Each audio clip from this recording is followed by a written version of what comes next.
بسم الله الرحمن الرحيم. الحمد لله رب العالمين، الحمد لله الذي بنعمته تتم الصالحات، الحمد لله الذي ألف بين القلوب وجمعنا على الخير والمحبة والطاعة، والصلاة والسلام على سيدنا محمد خير خلق الله وعلى آله وصحبه ومن والاه ومن صار على نهجه واقتفى أثره إلى يوم الدين. صلوا عليه. اللهم صل على سيدنا محمد صلاة تحسن بها الأخلاق وتيسر بها الأرزاق وتدفع بها المشاق وتملأ منها الآفاق، وعلى آله وصحبه وسلم صلاة دائمة من يوم خلقت الدنيا إلى يوم الطلاق. واسترنا بين يديك يا عزيز يا خلاق. ضيوفنا الكرام، أهلنا الأحبة، شيوخنا الأفاضل، شبابنا وشاباتنا، أطفالنا الأعزاء، السلام عليكم ورحمة الله. أهلا وسهلا ومرحبا بكم في هذا اللقاء الطيب المبارك الذي نسأل الله أن يجعله مجلس خير ورحمة تتنزل فيه السكينة وتحفه الملائكة ويذكر فيه اسم الله تعالى. طبتم وطاب ممشاكم وتبوأتم من الجنة منزلا بإذن الله. كما ونتوجه بجزيل الشكر لصاحب هذا البيت الطيب الأخ كمال امتران على حسن الاستضافة وكرم الضيافة، سائلين الله أن يبارك له في بيته وأهله وماله، وأن يجعل هذا البيت عامرا بالطاعة والإيمان. وما زالت معكم دعوة سبل السلام في سلسلة دروس أسماء الله الحسنى. نسأل الله أن يجعلنا وإياكم من أهل معرفته وطاعته ومحبته. وفي هذه اللحظات المباركة يسعدنا أن نخص بالذكر كوكبة طيبة من طلاب إتقان لحفظ القرآن الذين بذلوا الجهد ووصلوا الليل بالنهار حتى أكرمهم الله بحفظ كتابه العزيز وإتقانه أجزاء من الكتاب. نتشرف الآن بدعوة مسؤول المركز أمين ثياب وضيفنا لهذه الأمسية الشيخ عصام إغبارية، فليتفضلوا مشكورين. الله أكبر ولله الحمد. الله أكبر ولله الحمد. ندعو المدرسين إن شاء الله: محمد اليحيى أبو رومي والشيخ نوح أبو الهيجة وفطين أعمر سراج الشيخ محمد ضرغام محمد الشخير إبراهيم بكر. نكرم طلاب إن شاء الله رب العالمين. نحن نقوم كل شهر تقريبا بتكريم كوكبة من الطلاب الذين أنهوا حفظ أجزاء من القرآن الكريم. أنا هيك مش قدام عشان ندعو طالب مجد عامر الفرعتاوي الذي أنهى حفظ جزء عامة. الله أكبر ولله الحمد. ندعو طالب محمد زاهد الجازي الذي أنهى حفظ جزء تبارك. الله أكبر ولله الحمد. الله أكبر ولله الحمد. ما شاء الله عليك. ندعو الطالب آدم جلال شحاد الذي أنهى حفظ جزء عامة أيضا. الله أكبر ولله الحمد. الله أكبر ولله الحمد. مبارك. ندعو الطالب بهاء الدين علي حجازي الذي أنهى حفظ جزء عامة. الله أكبر ولله الحمد. الله أكبر ولله الحمد. طيب. ندعو الطالب أحمد علي حجازي الذي أنهى حفظ جزء المجادلة. الله أكبر ولله الحمد. الله أكبر ولله الحمد. ما شاء الله عليك. ندعو الطالب محمد سامح ذياب الذي أنهى حفظ جزء عامة. الله أكبر ولله الحمد. الله أكبر ولله الحمد. أيضا متغيب. ندعو الطالب علي يا محمد سامح أبو الحديد. يلا. ندعو الطالب علي محمد عواد الذي أنهى حفظ جزء تبارك. الله أكبر ولله الحمد. الله أكبر ولله الحمد. ندعو الطالب رجاء أحمد الرافع خطيب الذي أنهى حفظ جزء عامة. الله أكبر ولله الحمد. الله أكبر ولله الحمد. هذا متغيب. ندعو الطالب رواد غانم أبو الهيجة. وينك رواد؟ الذي أنا حفظ جزء عامة. الله أكبر ولله الحمد. الله أكبر ولله الحمد. ما شاء الله عنك. ندعو الطالب موفق أدهم أبو الهيجة الذي أنهى أيضا حفظ جزء عامة. الله أكبر ولله الحمد. وسلامتك. أي إيد. ايوه مش باين. ان شاء الله يعطيك كتابك باليمين.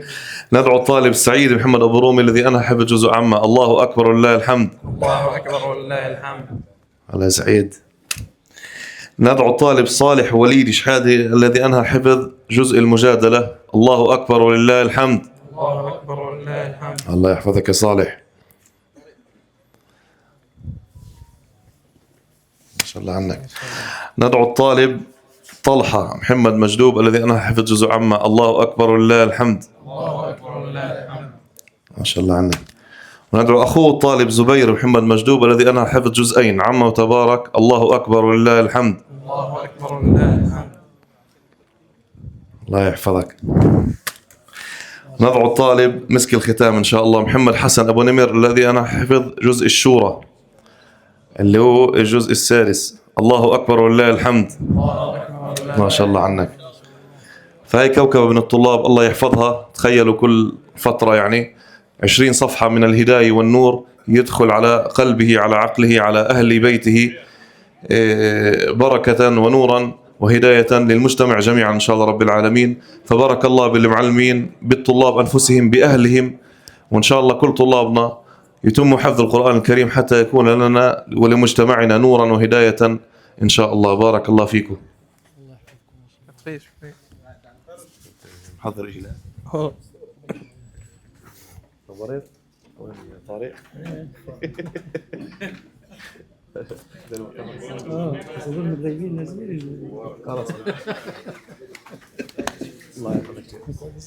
لا ارتاح شوية. أيها الأحبة، ما اجتمعنا اليوم إلا على الخير والمحبة والطاعة. نسأل الله أن يجعل اجتماعنا هذا اجتماعا مرحوما وتفرقنا من بعده تفرقا معصوما. والآن مع فقرتنا المركزية لهذا اللقاء المبارك مع فضيلة الشيخ عصام إغبارية الذي سيحدثنا بما فتح الله عليه من العلم والخير. فليتفضل مشكورا مأجورا. الله أكبر ولله الحمد. الله أكبر ولله الحمد. الله أكبر ولله الحمد. الله أكبر ولله الحمد. بسم الله الرحمن الرحيم. السلام عليكم. بسم الله والصلاة والسلام على رسول الله محمد صلى الله عليه وسلم. رب اشرح لي صدري ويسر لي أمري واحلل عقدة من لساني يفقه قولي. اللهم لا سهل إلا ما جعلته سهلا وأنت إذا شئت تجعل الحزن سهلا. اللهم لا علم لنا إلا ما علمتنا إنك أنت العليم الحكيم. رب اغفر وارحم وتجاوز عما تعلم إنك أنت يا ربنا الأعز الأكرم. وأشهد أن لا إله إلا الله وحده لا شريك له وأشهد أن محمدا عبده ورسوله. أشهد أن لا إله إلا الله الهادي النصير. أشهد أن لا إله إلا الله السميع البصير. وأصلي وأسلم على سيدنا وحبيبنا وقدوتنا وشفيعنا محمد صلى الله عليه وسلم. أولا أيها الأحبة والإخوة، نشكركم على حسن هذه الضيافة في هذا البلد الطيب طمرة، بلد الخير والخيرات، بلد العطاء. ونشكر المستضيف في هذا البيت الأخ كمال محمد صالح مطيران أبو مهران، جزاه الله عنا وعنكم خيرا. ونسأل الله تعالى أن تكون هذه حال بيوتنا جميعا، أن نستأنس ونستقبل ذكر الله تعالى ومجالس العلم والذكر لكي تعم ويعم الخير في بلادنا وأحيائنا وبيوتنا. ونشكر إخواننا في سبل السلام اللي هم نموذج يحتذى به في كل بلاد داخلنا الفلسطيني، إذ نعتز ونفتخر بهذه الكوكبة المباركة من الإخوة الذين يعملون ليل نهار من أجل نشر الدعوة ومن أجل إنشاء جيل الذي نفخر به ونعتز به، وهو الجيل الذي سيكون جيل الخير والفرج والنصر من عند الله النصير. في هذه الليلة المباركة ونحن نتشرف أن مد الله بأعمارنا وأن أكرمنا بأن نكون ممن نسأل الله تعالى قد عاش حتى أفضل أيام العام، وهي أيام العشر الأول من ذو الحجة التي أقسم الله تعالى بها والفجر وليال عشر، الأيام والليالي التي قال بها النبي عليه الصلاة والسلام: ما من أيام العمل الصالح فيهن أحب إلى الله من هذه الأيام، أي أيام العشر الأولى من ذي الحجة التي نحن على مشارف أن يمد، نسأل الله تعالى أن يمد في أعمارنا لهذه الأيام المباركة. فسئل النبي عليه الصلاة والسلام قالوا: ولا الجهاد في سبيل الله؟ قال: ولا الجهاد في سبيل الله إلا رجل خرج بماله ونفسه ولم يرجع من ذلك بشيء. فهذه أيام مباركة عظيمة التي فيها كل عمل صالح الله تعالى يحبه، فنكثر في هذه الأيام من الأعمال الصالحة كما كان حال سلفنا عندما كانت تأتي هذه الأيام، كسعيد بن جبير كان إذا دخلت العشر من ذي الحجة اجتهد اجتهادا شديدا حتى يكاد يعجز عنه. إيش يعني؟ يعني كان يدخل مع نفسه في تحدي في الأعمال الصالحة من صلاة، صيام، قراءة قرآن، أمر بمعروف، نهي عن المنكر، إصلاح ذات بين، دروس، دعوة. كان كل وقته في سبيل الله تعالى، حتى وكأنه يعجز يتعب من كثر ما كان يتسابق مع نفسه في صنع الخيرات في هذه الأيام. ونحن في هذه الليلة المباركة سنتحدث عن اسم الله، اسم من أسماء الله العظيمة التي هي في صلب فهم عقيدتنا. الله تعالى لما كان له من الأسماء والصفات ما بده منا ربنا إنه نفوت في جدالات عقيمة وفي تفاصيل في أمور العقيدة من الأسماء والصفات التي تحرق أكباد الناس وأوقاتهم وتعصر أذهانهم وعقولهم فيما لا طائل به. الله تعالى في أسمائه وصفاته يريد منا أن نتربى من هذه الأسماء والصفات، يريد منا أن نأخذ كعباد لله تعالى من هذه الأسماء والصفات ما يقربنا إلى الله، ما يوفق هذه المجتمعات والناس، ما يؤلف القلوب.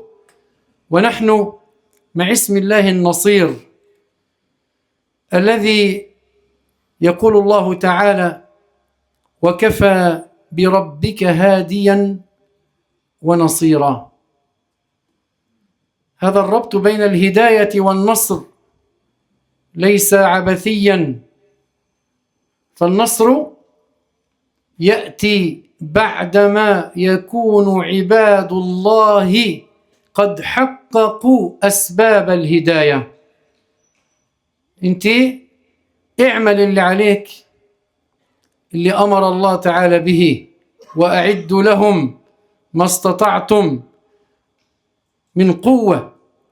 ما قال ما يكافئهم ولا يوازيهم، وإنما ما استطعت من بذل الأسباب في الاجتهاد والجد في أبواب الهداية والاستقامة أولا، في أبواب الإصلاح والصلاح، في أبواب المجاهدة في كسب الحلال والرزق الحلال والأكل الحلال واللبس الحلال، في المكابدة والمجاهدة على أن نخفف الخصومات ونجمع لا نفرق، ونتوب إلى الله ونعود إلى الله ونحسن بعلاقتنا مع الله تعالى، ونحقق مراد الهداية في أن نطبق ما أمر الله ورسوله، ونجعل القرآن كتاب هداية الذي به نهتدي.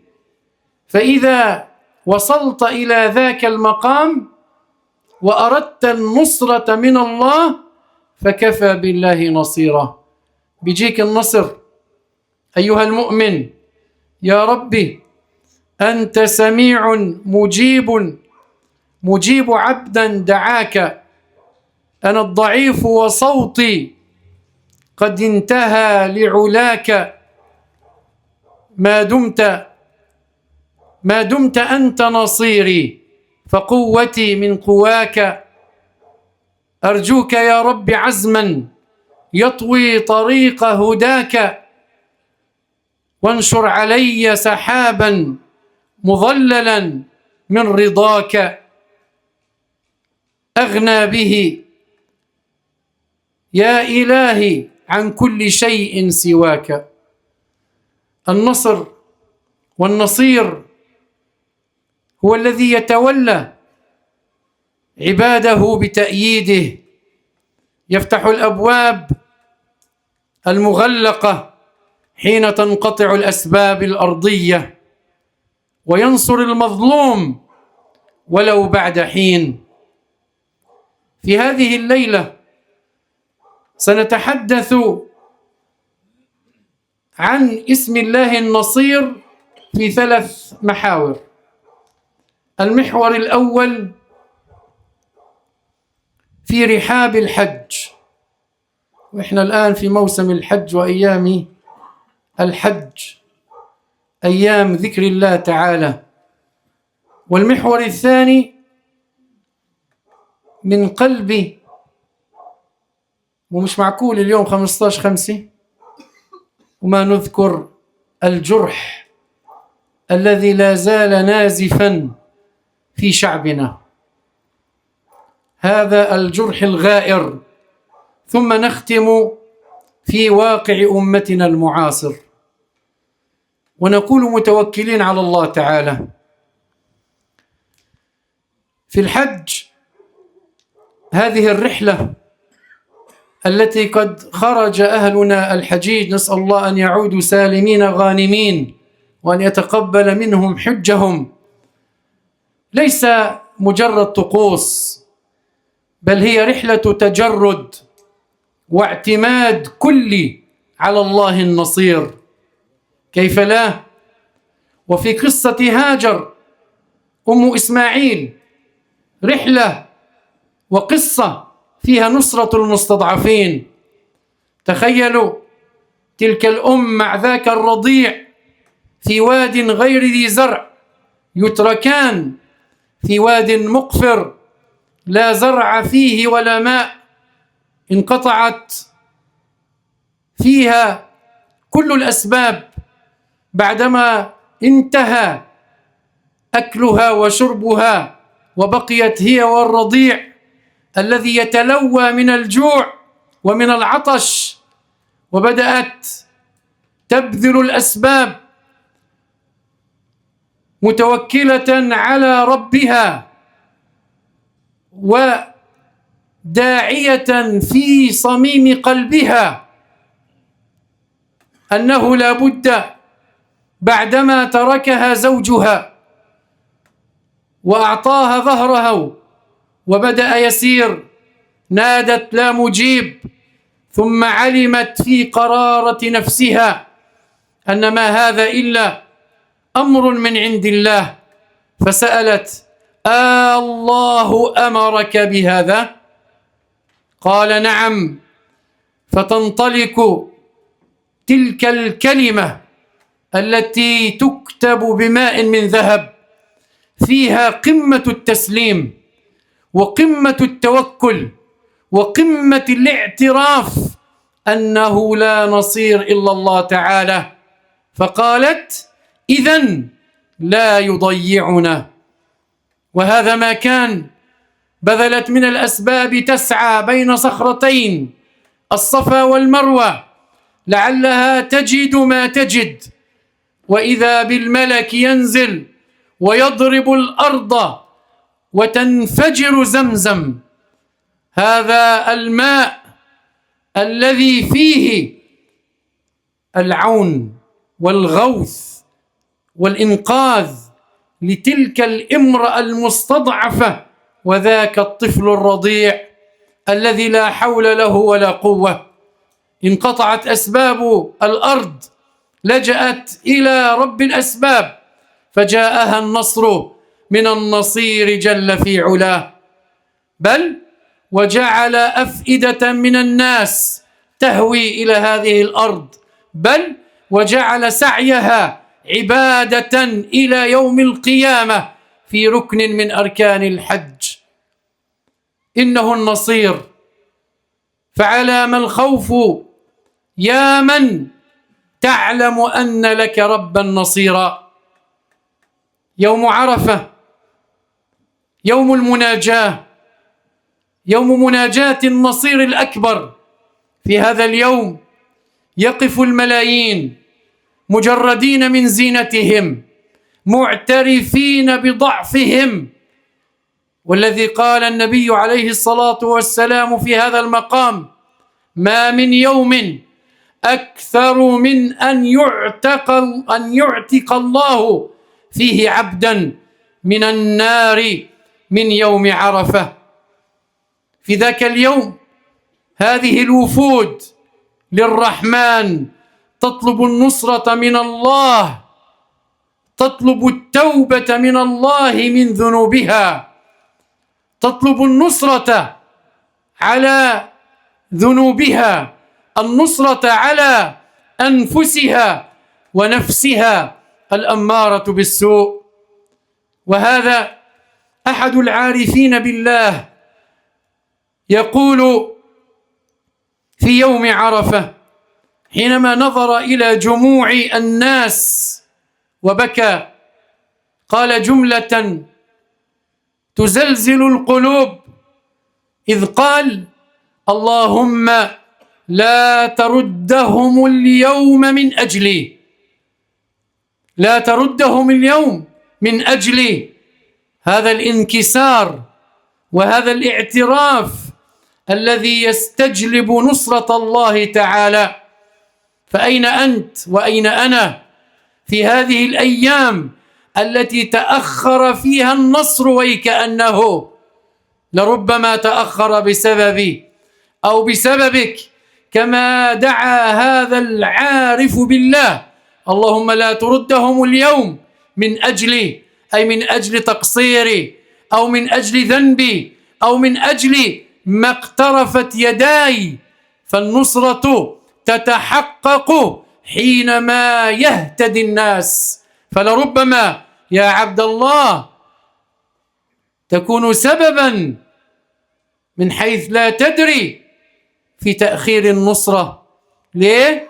لأنك تعرف ما أنت مقدم عليه وما تكسبه يداك، فتب إلى الله تعالى وكن مع الذين من أهلنا الحجاج في رمي الجمرات، حينما يرمي الجمرة ويرمي الحصى هو يعلنها انتصارا على الباطل، فحينما ترمى الجمرات يعلن الانتصار على شيطانك.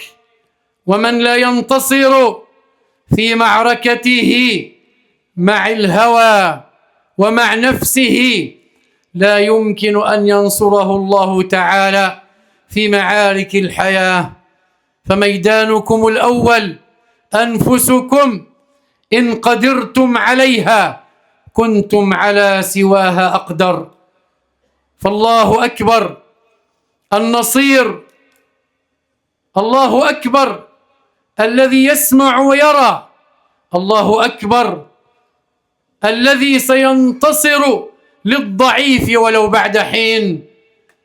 فمن مشاعر الحج إلى مشاعر الألم في بلادنا، في فلسطين النازفة التي طالت سنوات النكبة والتهجير والخذلان.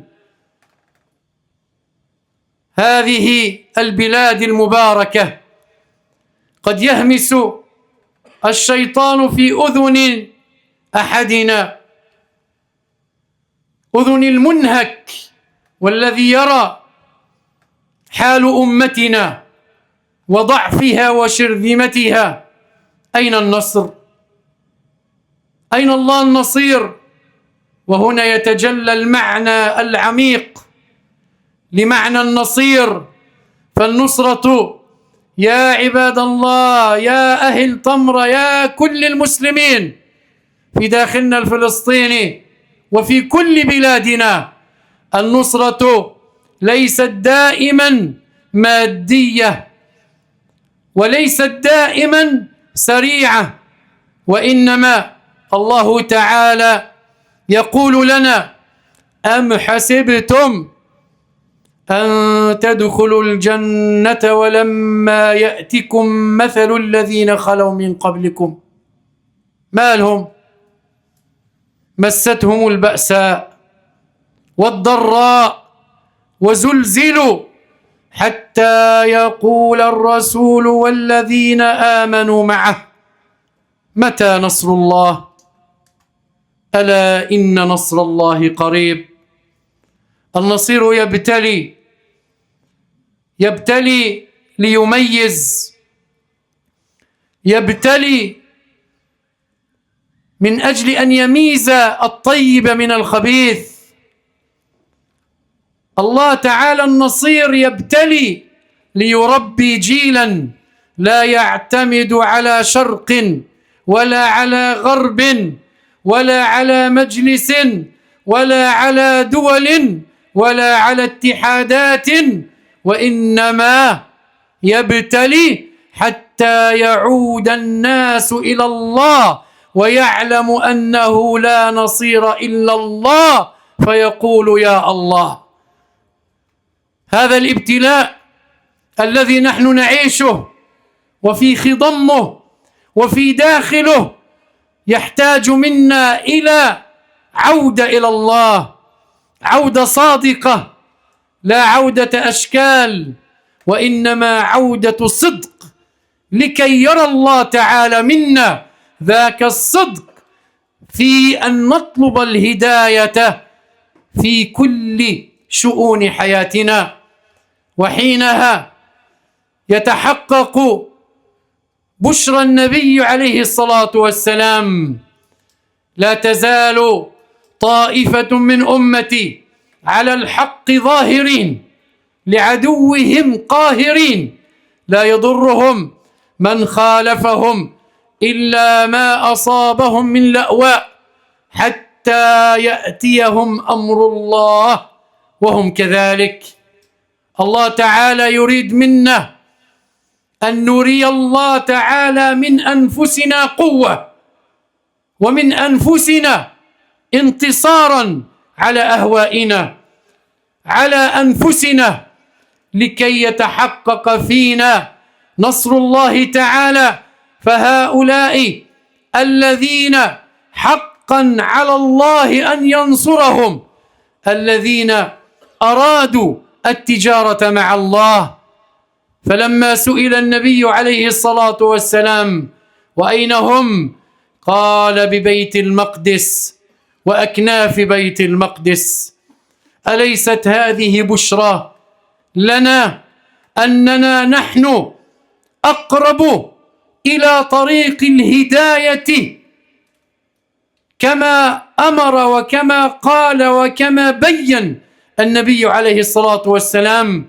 فلنسارع ولنعاجل إلى التوبة، إلى العودة إلى الثبات على هذا الدين، الثبات والرباط العظيم لهذا الشعب الذي لا زال حتى اليوم ينزف من بشارة النبي: خير الجهاد وخير العطاء وخير الفناء في سبيل الله هو جهاد عسقلان وأرض الشام وأهل فلسطين. فنحن أمة الله تعالى يريد لها النصر، لذلك نرى من الله تعالى الثبات الذي نراه في أهلنا في غزة العزة، هذا الثبات الذي أعظم من ثبات الجبال الرواسي. ما سببه؟ سبب أنهم عرفوا أن الله هو النصير، فلذلك لا ترى لهم إرادة تنكسر، ولا ترى عندهم يقينا يمحى، بل هم على الصراط ثابتون. هذه الله أكبر ولله الحمد. هذه الأيام التي نقترب بها إلى أيام الحج، وهذه النكبة والألم الذي نعيشه، فنحن يا أيها الناس كما أن في عيد الأضحى نضحي ونقدم الأضاحي في سبيل الله، فهؤلاء القوم ونحن نسأل الله أن نكون منهم، ممن يضحون ويثبتون رغم كل المضايقات ورغم كل المحاولات ورغم محاولة حجب شمس هذا الدين وشمس أصحاب هذا الحق في هذه البلاد بغربالهم المثقوب. حينما يصعد ذاك المأفون ويرفع علم كيانه يظن أنه صاحب مسجد هو للمسلمين، ولو اجتمعت الإنس والجن وكل العالم أن يواسوهم إنه إلكم، إلا أنهم يعلمون في قرارة أنفسهم أنهم ليسوا أصحابه، ولن ينالوا منه إلا مقتا، ولا ينال منه إلا سويعات وأيام حتى يعود الحق إلى أهله. ويسألونك متى هو، قل عسى أن يكون قريبا. هذه الأمة التي تعيش وتمر بمخاض عسير تكالبت عليها الأمم، تكالبت عليها دول الشرق والغرب، فكيف لنا أن نستلهم رغم هذا ورغم هذا التكالب والتآمر والخذلان، فكيف نستلهم نصرة الله في هذه الأيام وخاصة الأيام العشر؟ يا أيها الناس، أيها الأخوة الأحباب، استجلاب النصر لا يكون بالأماني ولا بالتمنيات، وإنما يكون بالعودة إلى الله تعالى، وهو القائل: إن ينصركم الله فلا غالب لكم. يا أيها الذين آمنوا إن تنصروا الله ينصركم ويثبت أقدامكم. فهذا عمر رضي الله عنه وأرضاه حينما كتب إلى سعد ابن أبي وقاص يقول له: أما بعد، فإني آمرك ومن معك من الأجناد بتقوى الله، فإنكم إنما تنصرون بطاعتكم لله ومعصية عدوكم له، فإن استوينا في المعصية كان لهم الفضل علينا في القوة. الله أكبر، الله أكبر. هذا هو الدستور، وهذا هو طريق النصر للأمة، أن ننتصر على عدونا أولا بقرب طاعتنا والعودة إلى الله تعالى. فإذا أردنا أن ينصر الله أمتنا فلنبدأ بنصرة الله في بيوتنا، في صلواتنا، في كسبنا، في رزقنا، في تركنا للمعاصي خلال هذه الأيام العشر. فمن نصرته لعباده المؤمنين أن الله تعالى يوفقهم لطاعته ويحفظهم من الذنوب والمعاصي حتى يستقيموا على أمره وحتى ينالوا الهدى ويتطهروا من كل خلق ذميم وآفة قبيحة، ويرزقهم الله تعالى الثبات عند الشدائد والمحن ومواجهة الأعداء. عباد الله، ليس عبثا أن تكون من العبادات الممدوحة في هذه الأيام العشر ذكر الله تعالى وإكثار ذكر الله، ومن ذكر الله التكبير، ونقول الله أكبر.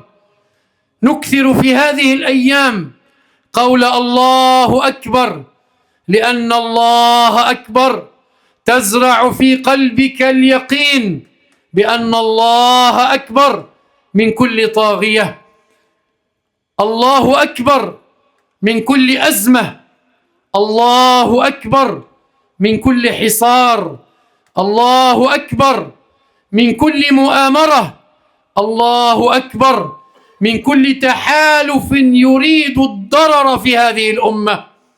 فلنكثر من قول الله أكبر استشعارا من قلوبنا وعقولنا قبل ألسنتنا بأن الله أكبر، فلا تخشى إلا الله، ولا يتعلق قلبك إلا في الله، فهو النصير. فحينما تعلنها الله أكبر تعلن براءتك من كل قوة أرضية وتلجأ إلى القوة السماوية. عباد الله، وحدة المسلمين وتجمعهم وتآلفهم وتعاضدهم وتكاتفهم هو من علامات النصر، وما الحج إلا درس عملي أننا أمة واحدة، لباس واحد، قبلة واحدة، رب واحد، فالفرقة والشتات هما سبب الهزيمة وتأخر النصر. فيا أيها الناس، توحدوا على طاعة الله والتفوا على مرضاة الله، واعلموا أن الله قد قال: ولا تنازعوا فتفشلوا وتذهب ريحكم.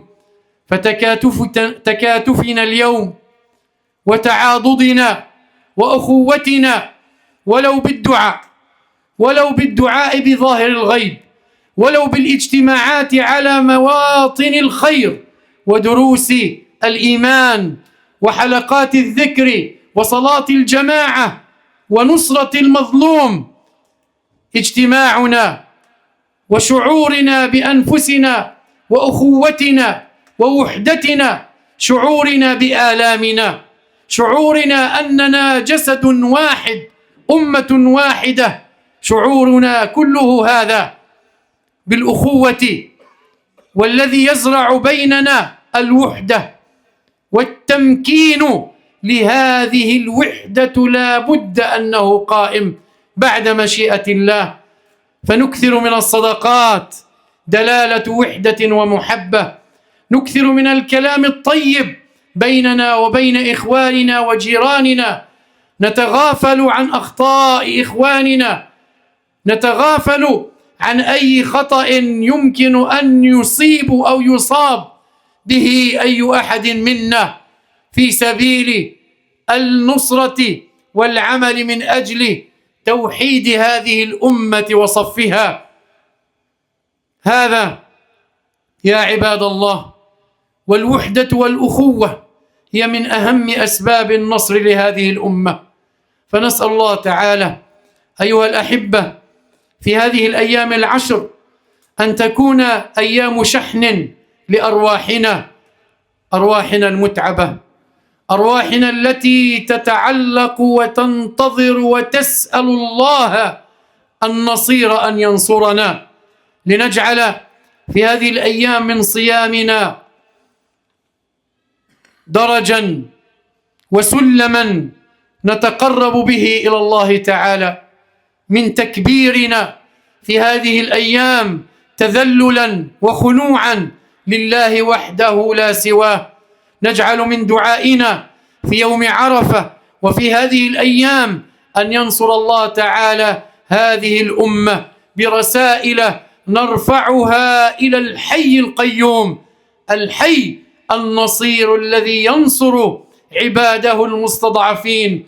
اللهم يا نصير المستضعفين، ويا غياث المستغيثين، ويا مجيب دعوة المضطرين، اللهم إنا نسألك باسمك النصير في هذه الأيام المباركات أن تنصر إخواننا المرابطين في كل مكان.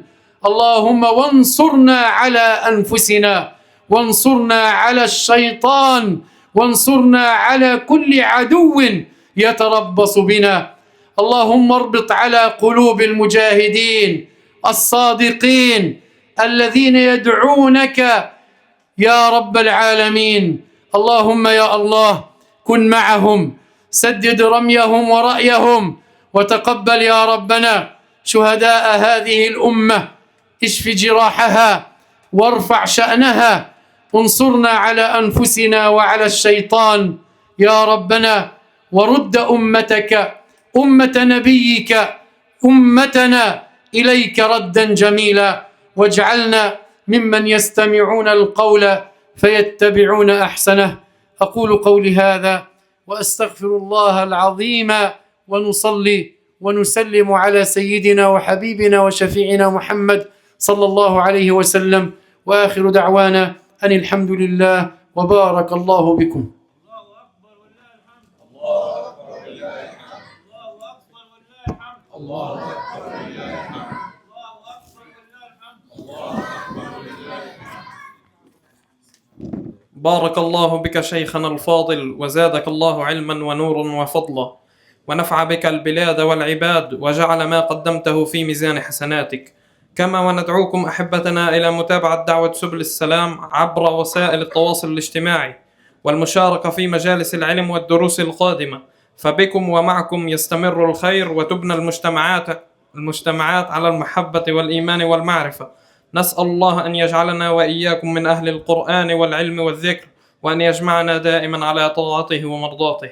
وفي ختام لقائنا لا يسعنا إلا أن نجدد شكرنا للأخ كمال امتران على هذه الاستضافة الكريمة، ولكل من حضر وشارك وساهم في إنجاح هذا اللقاء الطيب، سائلين الله أن يديم بيننا المحبة والألفة، وأن يجمعنا دائما على الخير والطاعة. سبحانك اللهم بحمدك، نشهد أن لا إله إلا أنت، نستغفرك ونتوب إليك.